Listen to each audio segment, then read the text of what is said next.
Vamos a empezar a partir de lo que nos comentó Caro sobre su percepción sobre el libro de los Hechos. Y realmente en general el libro de los Hechos se puede resumir en 3 palabras, ¿sí?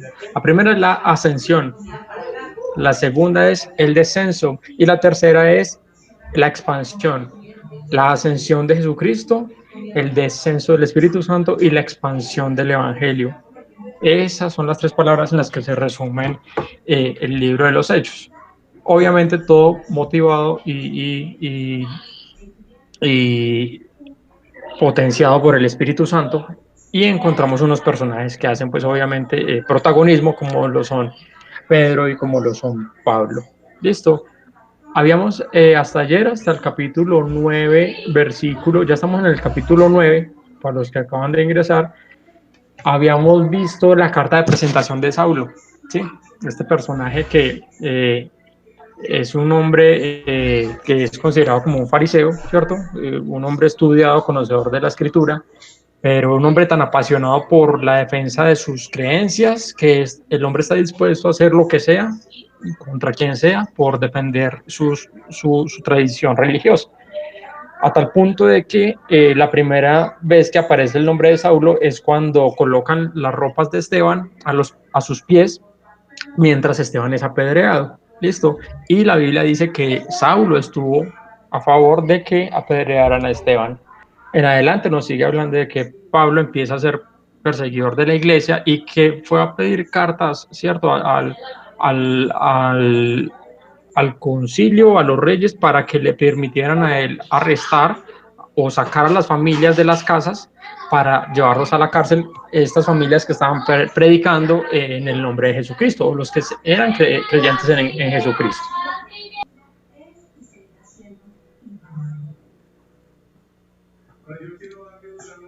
Jaime se le silenció. Sí, y resulta que entonces ya empezamos a ver que los discípulos que en ese momento estaban reunidos hacían sus labores, tenían sus cosas en común, se empezaba a formar la iglesia, pues digamos que son dispersados por la persecución de Pablo, ¿sí? Entonces se tienen que regar en varias regiones donde es predicado el Evangelio, inicialmente por Felipe, luego por Pedro y luego por Juan. ¿Listo? Resulta que aparece nuevamente en escena un personaje que en este momento se llama Saulo, en el versículo, en el capítulo 9, pero resulta que este personaje ya empieza a tener un encuentro real con el Señor y encontramos que él finalmente se convierte, porque hablábamos ayer de que una persona cuando tiene una dureza de corazón, puede tener mucho entendimiento del significado de las normas, pero cuando es duro de corazón tiene que experimentar algo más fuerte que su dureza para poder tumbar esas convicciones de su mente, ¿sí? El caso de Pablo era una persona que simplemente tenía un conocimiento teórico de lo que decía la ley acerca de la tradición judía, y no entendía que ese Dios al que él defendía, o él quería defender a sangre y espada, era un Dios que estaba a favor de la vida, era un Dios amoroso, era un Dios misericordioso, y él, creyendo que hacía bien, entonces iba y perseguía a los que no creían en el Dios que él creía, o al menos en la forma como él lo hacía. ¿Listo? Era una de las enseñanzas de la conversión de Saulo. Vemos entonces que si habíamos leído hasta qué versículo, Rubén, ¿recuerda? Hasta el versículo 9. Bueno, vamos a empezar nuevamente desde el versículo 1, porque es importante, hay una enseñanza ahí que se me pasó y quiero resaltarla. Hechos capítulo 9, versículo 1. Listo, dice conversión de Saulo. Lo voy a leer en la Reina Valera contemporánea, ¿sí? Para los que puedan seguir en esta versión. Hechos 9, capítulo 1. Dice, Saulo aún lanzaba amenazas de muerte contra los discípulos del Señor cuando fue a ver al sumo sacerdote. Allí le pidió cartas para las sinagogas de Damasco para que, en caso de hallar a hombres o mujeres de este camino, los pudiera llevar presos a Jerusalén. Pero sucedió que de pronto en el camino, ya cerca de Damasco, lo rodeó una poderosa luz, un poderoso haz de luz que venía del cielo y que lo hizo rodar por tierra. mientras oía una voz que le decía: Saulo, Saulo, ¿por qué me persigues? Y él contestó: ¿quién eres, Señor?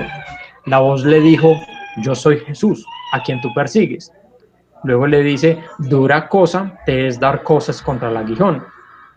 Hasta ahí quiero hacer una pausa ahí y quiero preguntarles si alguno entiende qué significa esta expresión de, Saúl, de Jesucristo en este momento al decirle: dura cosa te es dar cosas contra el aguijón. ¿Sí? No sé si algún voluntario quiere compartirnos qué interpretan ese pedacito.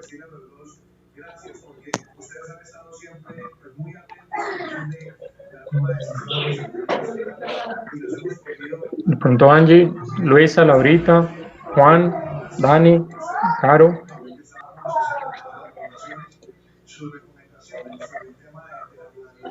¿No?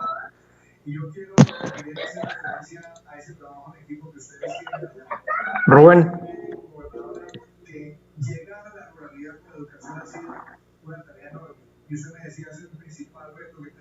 Bueno, yo encontré un texto que me llamó mucho la atención porque realmente es un lenguaje muy propio de la época bíblica y resulta que el texto dice de la siguiente forma, dice: en tiempos bíblicos, para hacer andar a los animales de tiro, es decir, de riendas, y dirigirlos, se usaba un aguijón, o sea, una vara larga que solía tener una punta de metal en un extremo. ¿Qué sucedía si el animal resistía tercamente los puyazos y golpeaba el aguijón? En vez de librarse de él, solo conseguía hacerse más daño. ¿Listo? Era un implemento que era utilizado para arrear a los animales que eran manipulados con riendas cuando el animal no quería moverse, ¿cierto? Y cuando el animal se rebelaba, entonces lo que hacía era que se daba golpes contra el mismo aguijón y finalmente él terminaba lastimándose. Jesucristo le está diciendo, bueno, y hay otra palabra ahí, Jesucristo le dice: dura cosa te es dar coces. Resulta que la palabra coces es el plural de la palabra cos, C-O-Z, cos. Y cos significa patada o puntapié de un animal o de una bestia, ¿sí? Entonces, cuando dice dura cosa te es dar coces, es decir, dar golpes contra el aguijón, es porque él mismo se está lastimando contra el aguijón que en ese momento representa a Jesucristo o a su misma iglesia. ¿Sí? Ese es el significado de esa frase: dura cosa te es dar cosas contra el aguijón. Es decir, es muy duro que usted mismo se esté lastimando contra el que tiene toda la autoridad y el poder para lastimarlo, ¿cierto? Eso es como ilógico. Si entiende lo que usted está haciendo. Luego dice: él temblando de temor, dijo: Señor, ¿qué quieres que yo haga? Y el Señor le dijo: levántate y entra en la ciudad. Allí se te dirá lo que debes hacer. Los acompañantes de Saulo se quedaron atónitos porque oían la voz, pero no veían a nadie.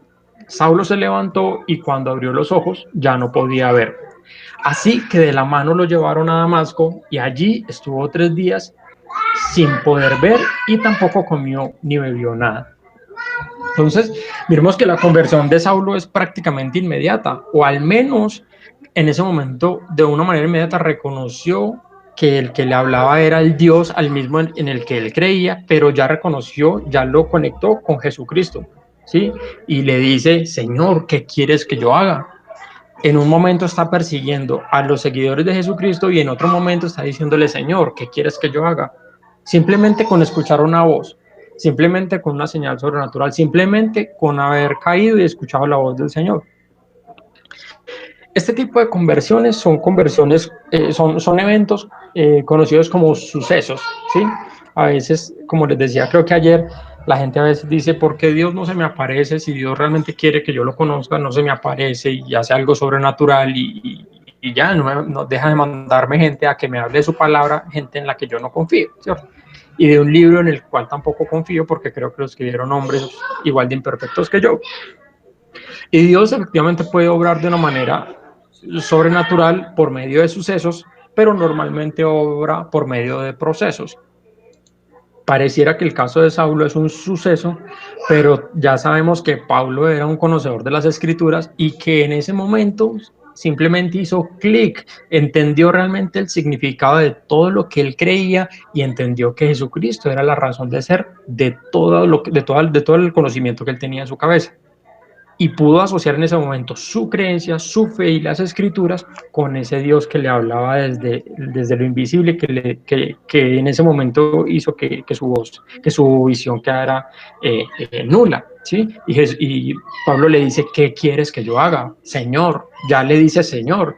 Y esa palabra también tiene un significado, y es que el Señor era obviamente el amo, el que mandaba, el que dirigía. En ese momento, cuando nosotros le decimos a un adulto, le decimos sí señor, pero por respeto, ¿cierto? Sí señor o sí señora, por respeto, pero realmente no es porque esa persona me mande a mí, ¿cierto? Es como por...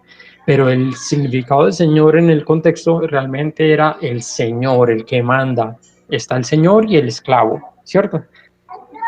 Y está el señor y el siervo, y el señor es el rango más alto, es decir, el que tiene toda la autoridad. Se asemeja a esta conversión, de pronto no tanto en el dramatismo, pero sí en la forma, a la conversión que vimos en el caso del etíope. Cuando Felipe va y le predica al etíope, Felipe le pregunta que si él entiende lo que está leyendo, ¿cierto? Y el profeta, el etíope venía en su carro, en su carroza, leyendo el rollo del profeta Isaías. Y Felipe desde afuera del carro le pregunta que si él entiende lo que está leyendo, y el etíope le dice, ¿y cómo voy a entender si nadie me explica? Y dice la palabra que Felipe le empezó a explicar desde donde él estaba leyendo hasta los hechos, las obras de Jesucristo, y que el etíope finalmente le dijo, ¿qué impide que yo me bautice? ¿Cierto? Y se convirtió en ese momento al Señor y creyó en él. Pero eso habla de un proceso. Él venía en un proceso de conocer, de educarse, de prepararse, ¿sí? De documentarse, y en un momento entiende el significado de las cosas. Y es cuando empieza a generar un cambio de actitud, en el caso del etíope, el de bautizarse en un momento, y en el caso de Saulo, el de reconocer que al que él perseguía realmente era el que él debía obedecer. ¿Listo? Eso hasta ahí, digamos que para hacer un recuento de lo que vimos ayer, hasta el versículo 9. Listo, no sé si alguien tenga alguna pregunta hasta ahí o podemos continuar.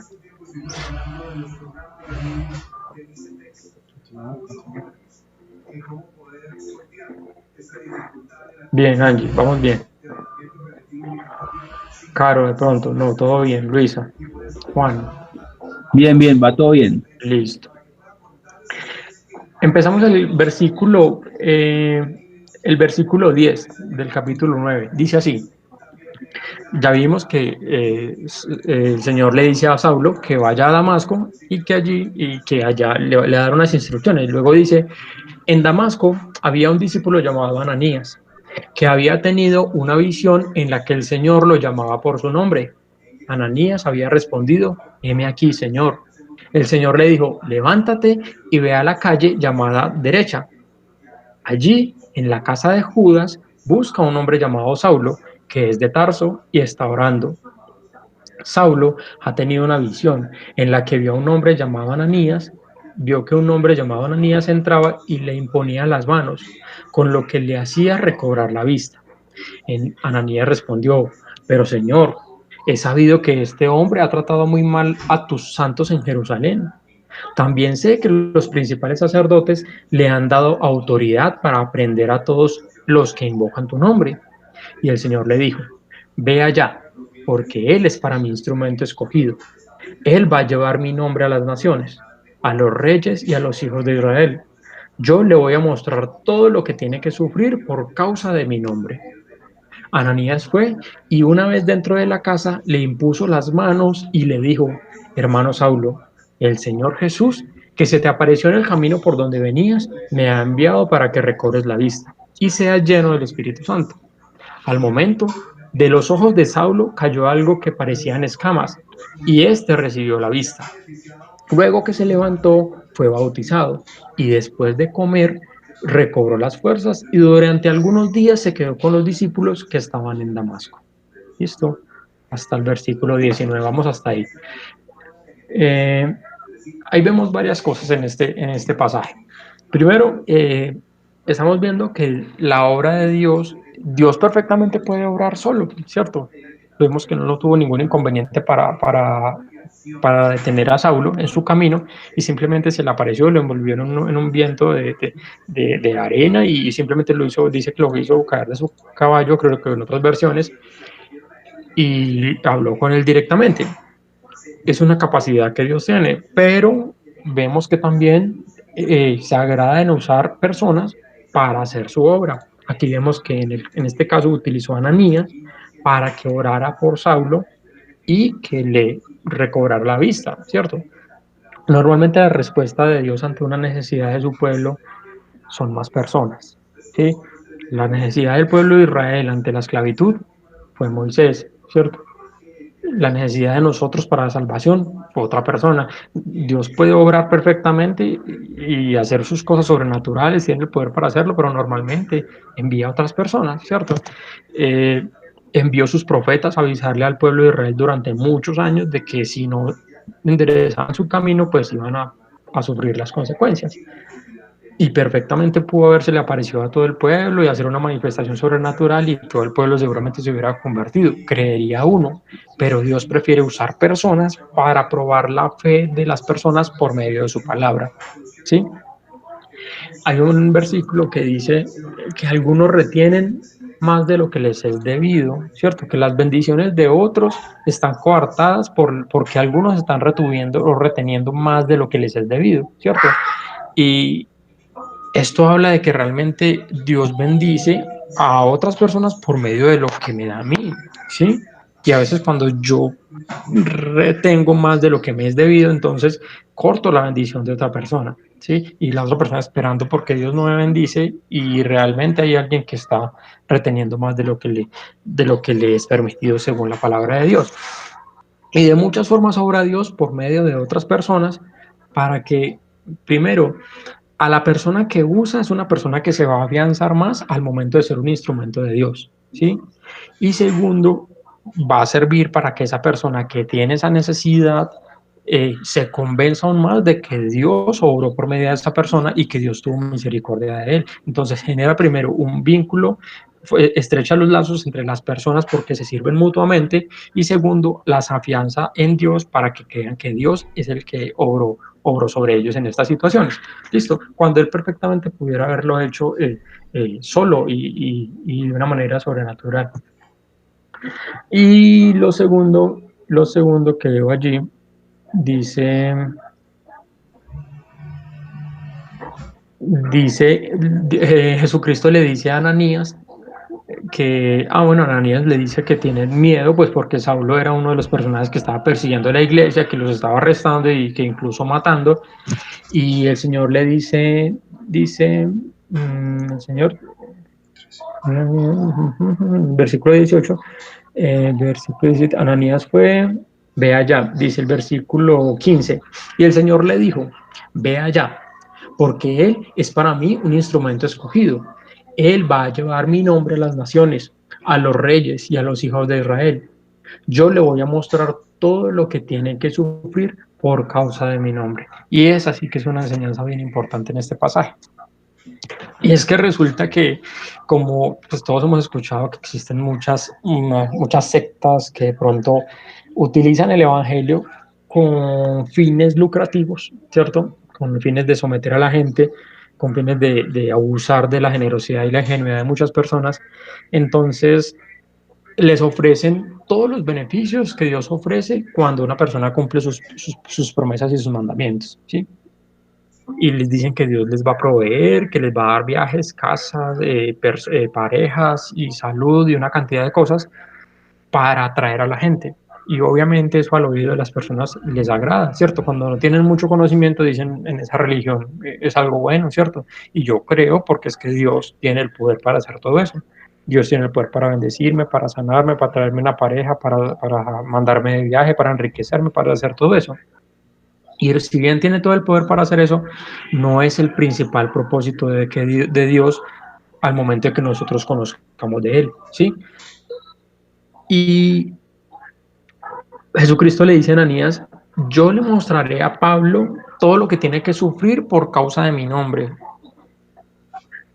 Resulta que Saulo, de ahí en adelante, es el que empieza a marcar la historia del cristianismo, ¿sí? Pablo es el que empieza a documentar todo lo que tiene que ver con la doctrina del cristianismo, cómo debe obrar un cristiano, para qué vino Jesucristo, qué significa el tema de la salvación, cómo debemos reaccionar nosotros y cómo debemos comportarnos entre nosotros, con nuestros padres, con nuestros hijos, con nuestros hermanos, para con la iglesia, para con la esposa. Es decir, él empieza a detallar cada una de las conductas que debe empezar a tener el ser humano, el cristiano como tal, por medio de sus cartas, y se convierte en el referente, yo diría que después de Jesucristo, en el principal referente de la iglesia cristiana, ¿sí? Pero Jesucristo le dice, yo le enseñaré a él cuánto tiene que sufrir por mí, ¿sí? Es decir, que el hecho de seguir a Dios y de conocer de Dios y de caminar con él no significa que es un camino de rosas, realmente no. Y tampoco es como una forma de decirle, venga, no, mejor que no me meta aquí porque uno es para todo el mundo. No, realmente eso es como cerrarle las puertas a la gente. Pero sí hay que venderle lo que realmente es. No generar una falsa expectativa de que Dios me va a bendecir, me va a enriquecer, me va a traer todo lo que yo digo, cuando realmente en la medida que yo empiezo a conocer más del Señor, me empiezo a dar cuenta que todas las cosas negativas que yo tengo que empezar a despojarme de ellas y eso me va a empezar a doler. Esa va a ser una de las causas por las cuales una persona empieza a sufrir al momento de conocer del Señor, porque traemos una cantidad de hábitos y de cosas y de costumbres que nos parecen totalmente normales y cuando tenemos que despojarnos de ellas, eso duele, eso pesa, eso es difícil, ¿cierto? En primera instancia. La otra forma por la cual sufre una persona cuando empieza a conocer de Dios y a seguirlo es porque empieza a chocar con una contracultura, ¿sí? La palabra dice, entrad por la puerta ancha, ¿cierto? Porque entrad por la puerta angosta, porque ancho y espacioso es el camino que conduce a la perdición y muchos son los que lo atraviesan, ¿cierto? Pero angosto es el camino que conduce a la vida, ¿cierto? Estrecha es la puerta y angosto es el camino que conduce a la vida y pocos son los que lo hallan, ¿cierto? Eso coincide con la palabra cuando dice que muchos son los llamados, pero pocos los escogidos. Mucha gente en el mundo escucha la palabra de Dios, pero realmente pocos quieren caminar al lado del Señor y empezar a obedecerlo y a cumplir lo que Él dijo. Entonces el Señor dice, entre por la puerta angosta, ¿cierto? Y resulta que nos manda a que nosotros entremos por una puerta angosta que va hacia arriba, que va hacia el cielo, que va hacia Dios. Es decir, que si es hacia arriba implica un esfuerzo, porque cuando es hacia abajo, como dice el dicho, va bajando hasta las piedras ruedas, ¿cierto? Cuando uno está en el mundo, uno no se da cuenta de lo fácil que realmente es vivir en el mundo, ¿cierto? Cuando es la rumba, todo se da de una manera muy fácil, si es droga, si es sexo, si es inmoralidad, si es delincuencia, eso realmente se da, ¿cierto? Eso fluye y la gente incluso se siente muy cómoda en eso, porque incluso hay mucha gente y la gran mayoría de la sociedad aprueba eso, es que eso es normal, ¿cierto? Eso es normal. Y cuando usted empieza a conocer del Señor y se da cuenta que todo eso no es conveniente y no es de su voluntad, usted empieza a luchar con una contracultura. Entonces necesariamente usted va a empezar a chocar con gente que ya no piensa igual que usted, ¿sí? Y eso es una manera de sufrir por el Señor. Es decir, a los problemas naturales que implican el hecho de estar vivo, se le suman los problemas de seguir al Señor. Porque ahorita cuando usted ya lo invitan a una fiesta, entonces usted, no, pues que yo ya no comparto ese tipo de espacios. Ah, este religioso, el fanático, el chupabiblia, el meladrillo, sí, desde que metió la religión le lavaron el cerebro y eso le duele. ¿Sí? Eso le pega al orgullo de una persona. Y cuando no estamos fundamentados, cuando apenas estamos empezando, pues entonces eso nos da duro. Y qué pena que me vayan cargando la Biblia, y qué pena que me vayan entrando a una iglesia, y más si es evangélica, pues porque la mayoría es una iglesia católica, es lo normal. Pero una iglesia evangélica, protestante, cuando va a usar la falda larga y se va a vestir de corbata y de traje y una cantidad de cosas, eso empieza a afectarnos porque realmente la influencia de las personas, la influencia de las masas es real y es fuerte. Y esa es otra de las formas que empezamos a sufrir por seguir al Señor. Primero, por las cosas que entendemos que ya no son y no convienen respecto a lo que Dios dice, que eran parte de nuestros hábitos. Y segundo, porque empezamos a luchar, a caminar en contra. Es decir, viene una cantidad de gente hacia mí y voy en un sentido totalmente contrario. Necesariamente van a haber roces, necesariamente van a haber choques, ¿cierto? Y seguramente van a haber insultos, de pronto golpes, ¿cierto? Pero es la, la meta, lo que a mí me motiva y me ayuda a permanecer firme en ese camino, ¿sí? Cuando yo empiezo a ver que las consecuencias de las demás personas que no caminan en ese mismo sentido son negativas, que cada vez más personas por la promiscuidad terminan enfermas con enfermedades de transmisión sexual, que cada vez más personas por el tema del alcoholismo mueren muy jóvenes, por la drogadicción, por no honrar a sus padres, por no respetar a su pareja, por ser infieles, por una cantidad de cosas, por ir en contra de todo lo que Dios dice que es conveniente. Caro, si nos colaboras ahí con el micrófono. Y nos damos cuenta que todas las consecuencias que ellos acumulan son negativas por desobedecer a Dios. Entonces, eso nos empieza a dar a entender de que realmente el camino adecuado es el que Dios nos dice.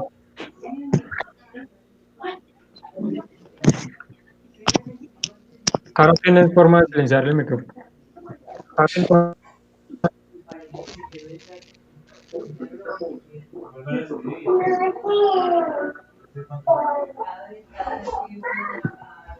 Bueno, no está por ahí, Caro. Listo, entonces, en nuestro caso, esas son las cosas por las que tenemos que pasar para por seguir al Señor. En el caso de Pablo, la situación realmente es mucho más extrema, ¿sí? El Pablo que en un momento está persiguiendo una iglesia a sangre y espada, a costa de lo que sea, es un Pablo que va a tener que empezar a experimentar la misma persecución hasta el punto de entregar su misma vida por la causa a la cual él era contrario, ¿sí? Él entendía realmente qué significaba perseguir a la iglesia. Rubén tiene forma de silenciar los micrófonos ahí, ¿no? No, mira.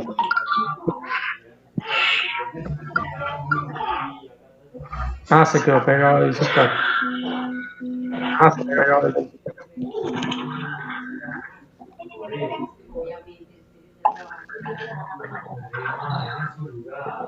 No tiene forma. Ahí no hay un comando, creo que es Alt A o algo así. Hay un comando.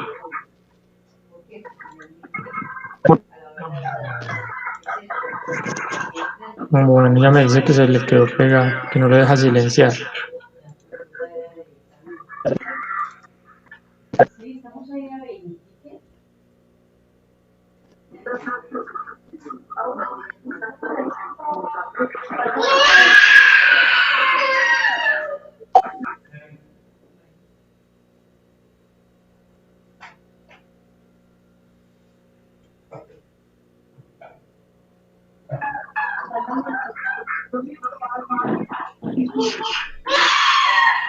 Listo. En el caso de Saulo, digamos que las persecuciones ya realmente eran otro peso, ¿cierto? Las persecuciones de pronto para nosotros son de pronto el tratamiento, de pronto las personas ya no quieren compartir de la misma forma con nosotros, porque ya pensamos de una manera diferente, porque ya somos retrógrados, porque ya somos zanahorios, porque ya no compartimos las mismas cosas, la palabra dice que ya no compartimos o no caminamos en el mismo desenfreno que ellos andan, ¿cierto? Entonces por eso ya no encajamos en ese lugar, ¿sí? Eso es una de las cosas por las cuales tenemos que empezar a sufrir. Y hay que entender realmente eso antes de yo empezar a dar más pasos, ¿sí? Porque eso, el no saber eso es hacerme una falsa expectativa. El no saber eso es involucrarme en algo en lo que yo a futuro sé que no voy a poder no voy a ser capaz con eso. Cuando la gente empiece de pronto a rechazarme y yo diga, no, es que yo hasta ya no puedo, entonces voy a dejar todo tirado y voy a volver atrás, ¿sí? Pero si yo de entrada sé que esto realmente me va a implicar algunas consecuencias, yo debo tomar una decisión y evaluar las cosas. Pablo lo hizo en ese momento. Después de estar persiguiendo una iglesia, escuchó la voz del Señor y dijo, Señor, ¿qué quieres que haga? ¿Cierto? ¿Qué quieres que haga? Y en ese momento, desde ese momento empezó a sufrir, ya perdió la vista, ¿cierto? Tuvieron que llevarlo hasta un pueblo para que alguien orara por él, y de ahí en adelante el Señor dice que le iba a mostrar todo lo que tenía que padecer aún más por causa del Señor, ¿sí? Realmente hay que sufrir, incluso la misma palabra dice, el Señor mismo dijo que los enemigos de un hombre serán los mismos de su casa, ¿sí? Quiero buscarles ese pasaje.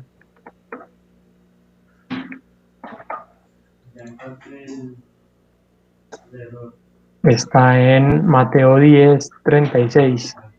En la Nueva Traducción Viviente dice así: sus enemigos serán los miembros de su propia casa. Y es obvio, hay una frase de Martín Lutero que dice: prefiero que nos divida la verdad a que nos una la mentira. ¿Sí? Prefiero que nos divida la verdad a que nos una la mentira. ¿Y eso qué significa? Que la verdad realmente no tiene la intención de dividir, ¿cierto? La verdad simplemente es, pero cuando hay alguien que no la acepta, pues necesariamente va a chocar contra el que sí la acepta. Y eso va a generar división.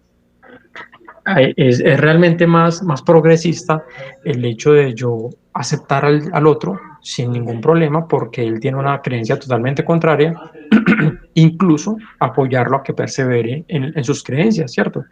Es progresista el no debatir con nadie, porque eso ya pasa a ser intolerancia, ¿sí? En este tiempo pasa a ser intolerancia. Y realmente el Señor dijo, es que yo no he venido a traer paz, yo he venido a traer disensión, es decir, rivalidad entre, ¿sí? Choque entre el padre y su hija, ¿cierto? Entre el hijo y su madre, entre el hermano y su madre, ¿cierto? ¿Por qué? Por la misma verdad. Porque si yo ahorita tengo otras convicciones, otro estilo de vida, otro pensamiento, pues necesariamente eso va a chocar contra lo que ya el mundo cree que es totalmente normal, ¿cierto? Y por eso en este momento digamos que hay tanta rivalidad entre creyentes y ateos, y más con todo lo que ha surgido con el tema de las ideologías, del tema del matrimonio entre parejas del mismo sexo, de la adopción de parejas homosexuales, de la ideología de género, en la que el género ya no es una definición por biológica, sino una construcción cultural. Y como todo eso no es verdad y choca contra la verdad, que es la palabra de Dios, entonces necesariamente va a haber rivalidad. El asunto es que cuando yo no estoy dispuesto a defender mi fe y mis convicciones, pues entonces simplemente realmente no voy a ser un seguidor de Jesucristo. ¿Sí? Jesucristo dijo, el que quiera ser mi discípulo, niéguese a sí mismo, tome su cruz cada día y sígame. Y el tomar su cruz implica chocar contra todo ese tipo de cosas. No significa, obviamente, andar buscando a ver con quién contender en la calle, a ver usted qué piensa, y si piensa contrario a mí, entonces venga, le doy clases. No se trata de eso. Y si no piensa igual que yo, entonces tenemos problemas, sino de realmente vivir. Yo creo que la mejor forma o la forma más fuerte y difícil de defender mi fe y demostrar mis convicciones es vivir conforme a lo que yo enseño. Esa es la forma más fuerte, porque yo de palabra lo puedo decir cualquier cosa, ¿cierto? Yo digo creo en el Señor y una cantidad de cosas y me esfuerzo por obedecer la palabra y sigo al Señor y una cantidad de cosas, pero en mi intimidad solamente yo y Dios sabemos si yo realmente soy coherente con lo que enseño, ¿sí? Y de nada sirve el hecho de que yo contienda con alguien haciéndolo entrar en razón cuando yo no aplico lo que predico. Eso es la incoherencia más grande. Entonces la palabra dice que no seamos solo oidores, sino hacedores de la palabra, que no nos engañemos a nosotros mismos, ¿sí? De ahí, cuando yo empiezo a vivir coherente y consecuentemente con lo que enseño, entonces eso me empieza a dar un poco más de autoridad para enseñarle a alguien que quiera entender y que quiera aprender. Sí, la palabra dice que se le enseña al que demanda razón de nuestra fe. No hay que buscar a ver quién es el que piensa diferente para ir a chocar con él. ¿Sí? Entonces, realmente cuando uno empieza a seguir al Señor, lo vemos aquí evidentemente en el caso de Saulo, y pues Saulo ya lo sabía, obviamente él ya sabía que los seguidores de Jesucristo sufrían, y inicialmente sufrían por sus propias manos, ¿cierto? Por su propia mano. Ahora es él el que va a empezar a sufrir por seguir al Señor, a mano ya de otras personas. ¿Listo? Hasta ahí no sé si tengan inquietudes, preguntas, me extendí un poco, pero ya vamos a continuar. ¿No? Levanta la manito. ¿Todo claro? ¿Algún aporte, duda, sugerencia, súplica?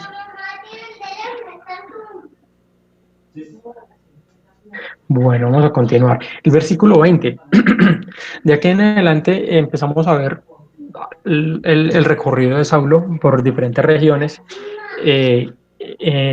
cumpliendo la tercera palabra que les mencioné ahorita. La primera era la ascensión de Jesucristo, la segunda era el descenso del Espíritu Santo y la tercera es la extensión del Evangelio, ¿cierto? De en adelante la historia empieza a hablar de la forma como Pablo o Saulo hasta ese momento como principal representante de la iglesia empieza a expandir el Evangelio junto con los discípulos.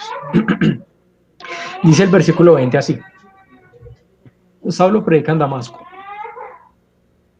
Enseguida, Pablo comenzó a predicar en las sinagogas, donde afirmaba que Jesús era el Hijo de Dios. Todos los que lo oían predicar se quedaban atónitos y decían: ¿acaso no es este el que exterminaba a Jerusalén a los que invocaban el nombre de Jesús?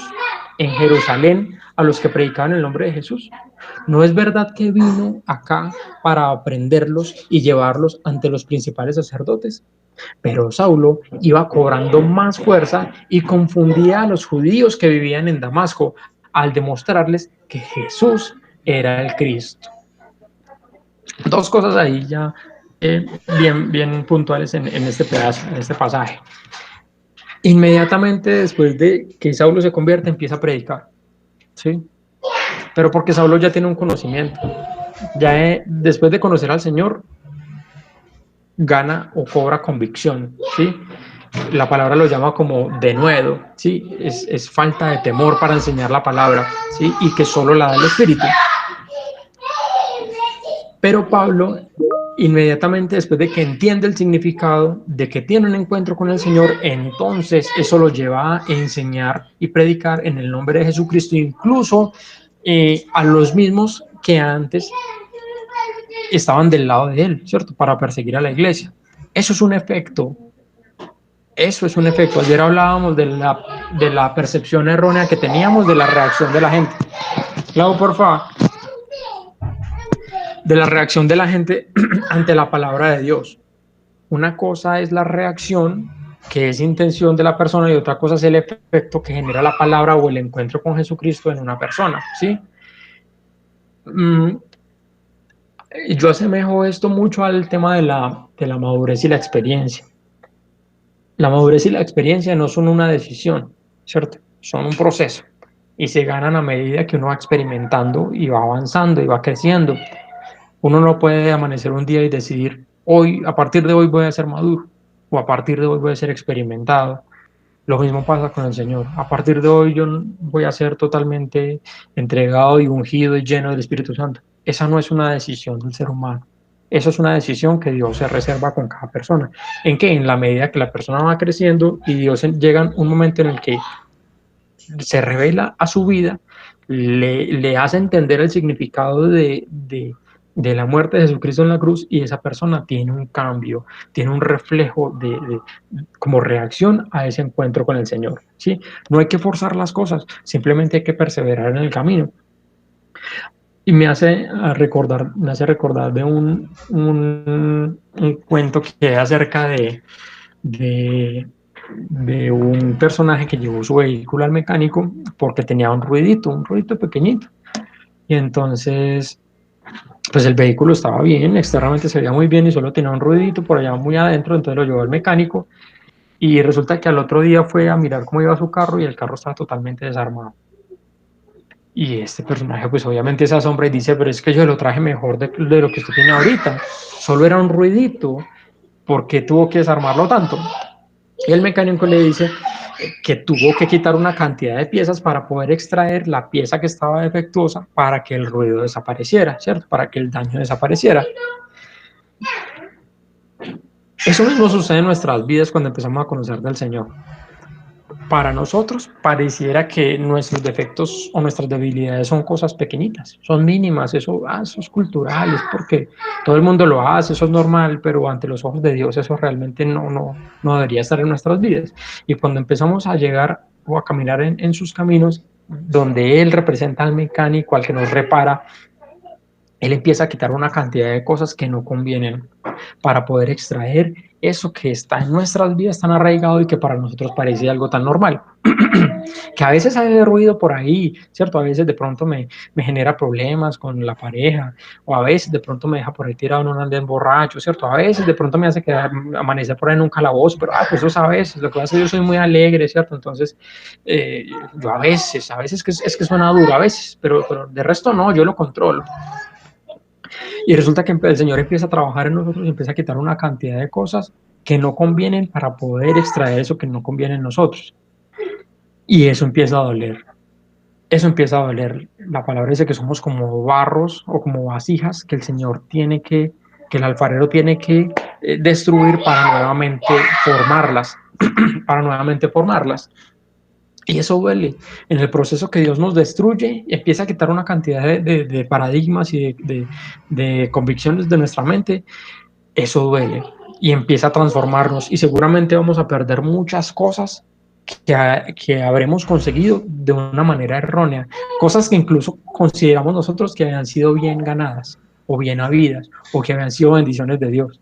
Y cuando empezamos a caminar con Él, toca despojarnos de ellas para que el Señor nos muestre un nuevo norte y nos diga, nos enseñe la forma como realmente en adelante vamos a conseguir todas las cosas que convienen en nuestra vida.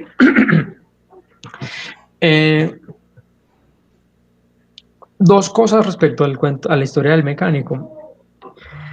No conviene que el mecánico cuando que el otro día cuando yo lleve mi carro y yo vaya a revisarlo, no conviene que el mecánico no esté trabajando en mi carro, ¿cierto?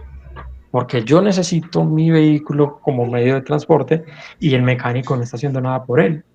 Entre más se demore en empezar a trabajar, más se va a demorar en entregármelo. Lo segundo que no conviene es que yo me lleve el vehículo antes de que el mecánico haya terminado el trabajo, porque me lo va a llevar peor de lo que lo traje. ¿Sí? Eso habla de nosotros, de la vida, del camino de nosotros, en el trasegar de nosotros en los caminos del Señor. Conviene que el Señor permanentemente esté trabajando en nosotros y conviene que nosotros no nos alejemos antes de que el Señor haya terminado su labor. ¿Y sabe cuándo va a terminar el Señor su labor? En la eternidad. Solamente cuando tengamos el último aliento de vida, ahí dice la palabra que el Señor nos va a revestir y nos va a dar una nueva vida. Porque hasta ese momento vamos a tener todavía defectos en nuestras vidas. Es decir, que el mecánico va a tener que estar siempre con nosotros. El médico va a tener que estar siempre con nosotros. Y nosotros vamos a tener que estar en constante revisión de este que es nuestro vehículo, nuestro medio de transporte, en su presencia. Es un error salirnos antes de que él termine, ¿sí? Creer que ya somos perfectos y que todo ya está bien. Es un error. ¿Listo? Nos faltan bastante. Ya son las 7 de la noche. No sé si quieran continuar, si tengan ocupaciones o si dejamos para mañana. Los escucho.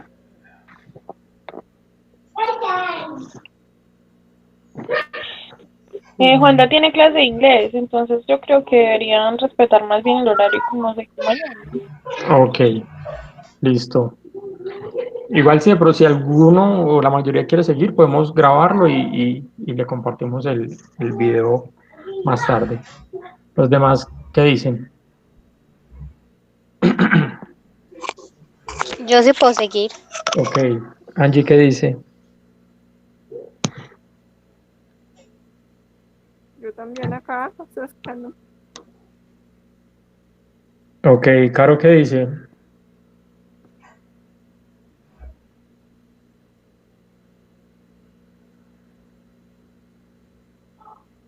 Bueno, Caro que parece que no pudo arreglar su inconveniente. Laurita.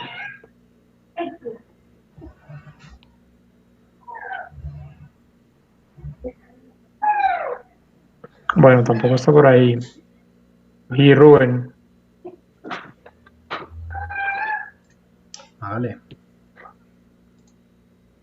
Seguimos. Bueno, vamos a avanzar entonces. Creo que unos 20 minuticos más entonces y dejamos hasta ahí. Versículo 20.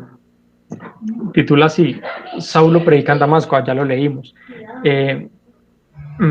Versículo 23. Saulo escapa de los judíos. Dice, después de algún tiempo, los judíos se reunieron en consejo y resolvieron matarlo, a Saulo.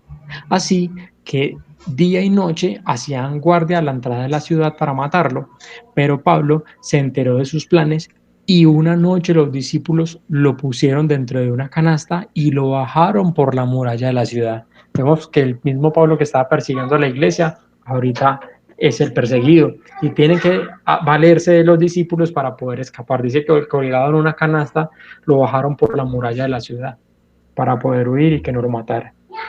Versículo 26, Saulo en Jerusalén. Dice, cuando Saulo llegó a Jerusalén, tuvo la intención de reunirse con los discípulos. Dice, tuvo la intención de reunirse con los discípulos, pero todos le tenían miedo porque no creían que fuera uno de ellos. Entonces Bernabé se encargó de llevar a Saulo ante los apóstoles. Aquí aparece otro personaje que se llama Bernabé. Dice, entonces Bernabé se encargó de llevar a Saulo ante los apóstoles porque ellos no creían que ese que antes los estaba persiguiendo ahora fuera un discípulo. Dice, y allí les contó cómo Saulo había visto al Señor en el camino, cómo había hablado con él y con qué valor había predicado en Damasco en el nombre de Jesús. Desde entonces, Pablo pudo quedarse en Jerusalén con los apóstoles y entraba y salía de la ciudad y hablaba con los griegos y debatía con ellos. Pero estos trataban de matarlo. Cuando los hermanos supieron esto, lo llevaron hasta Cesarea y lo enviaron a Tarso. Mientras tanto, las iglesias de Judá, de toda Judá, Galilea y Samaria vivían en paz y eran edificadas en el temor del Señor, y su número iba en aumento por la fuerza del Espíritu Santo. Yo creo que vamos a dejar hasta ahí, les voy a compartir una última enseñanza y terminamos. En este pasaje, en este pedazo de la historia, recordé otra de las enseñanzas y es que ese Pablo que antes era el perseguidor de la iglesia, obviamente vista de lo que era, de lo que ahora es el predicador en el nombre de Jesús, ¿sí? Y es algo que también le sucede al cristiano cuando empieza a caminar con el Señor y cuando ha tenido una vida muy mundana, ¿sí? La gente que antes lo rodeaba va a decir, usted va a enseñarme a mí de Dios, usted que antes hacía y deshacía y me enseñó usted incluso a mí, y usted ahora me hablando de Dios. No, hermano, no tiene ninguna autoridad moral para enseñarme eso, es decir, me da risa que usted me hable de Dios. Pero el cambio resulta que una persona cuando empieza a conocer de Dios es de ese nivel, ¿sí? Las costumbres o hábitos que usted tenía antes del Señor son muy diferentes a las de ahora y seguramente va a perder muchos de los contactos o amistades que tenía antes de conocer al Señor y va a empezar a rodearse de otro tipo de personas que también van en el mismo camino que usted ha empezado ha decidido empezar a caminar. Esto habla de la relación o del pensamiento que tienen algunas personas respecto a ir a la iglesia, ¿sí? A veces la gente dice o cree que es una necesidad ir a la iglesia como cristiano o una obligación, o como creyente o a la iglesia católica o que cualquier iglesia, es que como soy católico tengo que ir, como soy cristiano tengo que ir a la iglesia. Pero resulta que eso no es una decisión, no es un medio para un fin, ¿sí? Realmente eso es un fin. El asunto es que si yo quiero ser un buen jugador de fútbol, pues yo tengo que empezar a rodearme, ir a entrenar con los que también quieren ser buenos jugadores de fútbol. Y necesariamente voy a tener que empezar a recibir entrenamiento.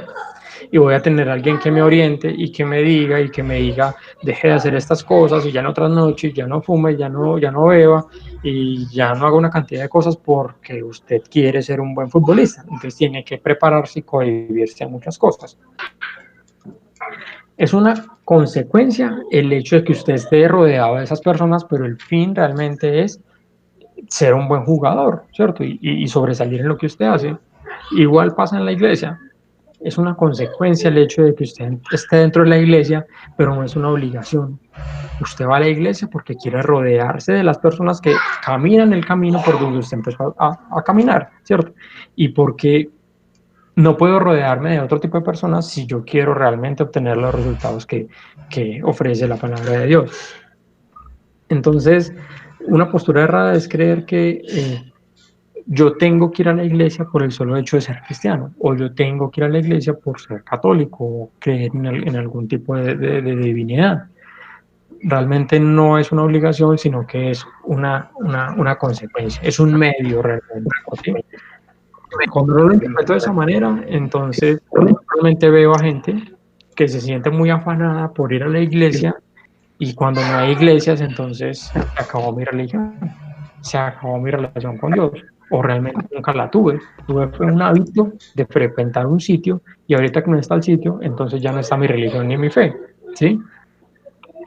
Realmente en este tiempo creo que es una de las cosas que Dios quiere derribar dentro de la iglesia, y es la necesidad o la creencia, la falsa creencia de que solamente asistiendo a una iglesia yo puedo tener una relación personal con Él, ¿sí?